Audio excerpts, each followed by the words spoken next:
Make the most out of your time at work with Karen Gately, leadership and people management specialist. Welcome back for 2020, Karen Gately. How are you? I'm fabulous, thank you. Wonderful. Have you had a good off-season? Like, in the workplace, is it right to think, like, season on, off-season? Yeah, that's how I actually think about it, and I think probably because I grew up as an athlete. Yeah. You know, it really is rest and recovery. It's that time to, you know, really recharge and make sure that your head's in the game for the fresh season. Karen Gately's been burning up the track and is ready for a huge 2020. Well, a lot of people, now that the season is back on season, shall we say, they are starting new jobs. Yeah. Now, Karen, as someone who suffers from anxiety, I can only imagine how those people might be feeling. And I think maybe that's the first place we should start, is if you are heading along to a new job, how do you get those nerves in check and not let your mind get out of control? Well, you're exactly right. That's the key right there, is recognising that our thoughts are driving those reactions. Now, obviously, from an anxiety perspective, it can sometimes feel like it's just our body. It's not our thoughts. Yeah. It's not our mind. Yeah. It's like we are just reacting. Yep.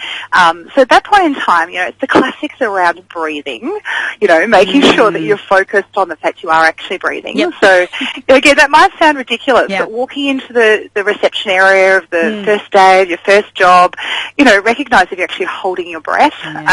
You know, and then it's about absolutely reinforcing for your own mind the facts that you know to be true about your potential, about the reasons why you can be successful.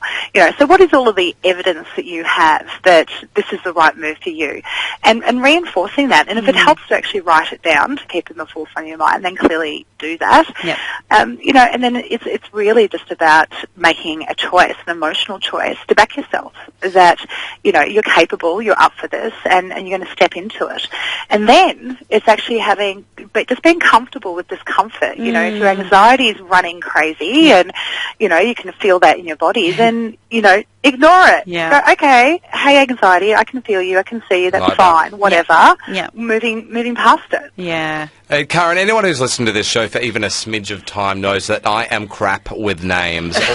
When you're starting a new job, what's in a name? How important is to master that quickly?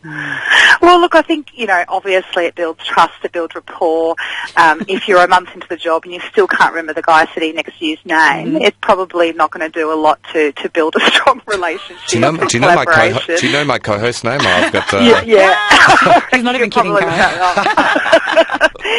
So, you know, it's absolutely one of those things that can help. And, you know, don't worry about learning the entire organisation's name or even the entire team in the first instance. Clearly you need to know what your boss's name is. Yeah, good one. And then you also need to clearly make an effort to get to know those other people immediately around you that you can work with every day, and in other departments that you're going to work with every day. I feel like there's a couple of approaches when you head into a new workspace. Like, for instance, even just between Damon and I would say we had very different approaches when we began. Even this job here. So one of us was very, you know, just straight in there, like talking and being loud and all of that kind of thing. And one of us was more, let's sit back and maybe see what the dynamic is among the people before we start talking. I think you can guess which one was which. I think I can. That's why I laugh. How should we be approaching this? You know, is there a right way to go about it, or is it just what works for you? I think it is important to be yourself, but to be aware. Yeah. And, you know, being aware of other people's characters and what makes them feel comfortable, what really makes them feel, you know, nervous or anxious around you, for example, are important things to pick up on. So, you know, there might be circumstances where you need to tone yourself down. I can be really hypo. I can be really excited. Yes, tone yourself down. Just making a note here. Tone yourself down, Damon. No, that's not the same as baiting yourself out. You know, it's not about actually becoming a boring version of yourself. It's about becoming sensitive to the people around you and what might be resonating and what might not be. Yeah.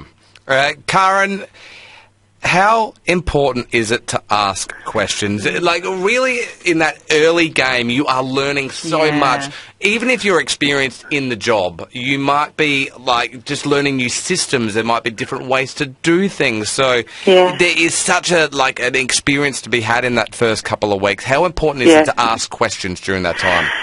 It's critical, and I think, that's driven by having a curious mind as well as an open mind, because, you need to be curious about how does this really work, why does it work that way, and then an open mind to how it could be different. One of the things to what you've done, for example, in the past, one of the things that is likely to upset your new colleagues is if you arrive and all they ever hear from you is, yeah, I know, and the way we used to do it was. Oh, they're the worst. Yeah. Oh, no. Should you be afraid to ask questions, Karen? Because I know you can feel a little nervous about asking too many questions. Yeah, I think, again, it's a classic, no question's a dumb question. Yeah. I think you obviously need to be able to demonstrate your capacity to learn, and if you're asking the same question repeatedly, that demonstrates that you're just not... Like, what was your name again? What was that? Yeah, that's right. If you're not banking information and it comes across that you're either not capable of it or not connected with your work enough to actually bank the information, then that's the only time it's a problem. At the end of the day, if your boss is intolerant to questions, you need to, again, ask the big question, have I made the right choice here? Because you can't thrive in your job, you can't be amazing at this job, it can't be a happy part of your life if you're not allowed to explore the insights and information you need to be your best at it. Yeah, some really great tips there. Thank you so much, Karen, for talking us through our first days of the new job. We will catch you again next Monday. Actually, we won't. It's a public holiday in a fortnight's time. Bye, Karen. See you then.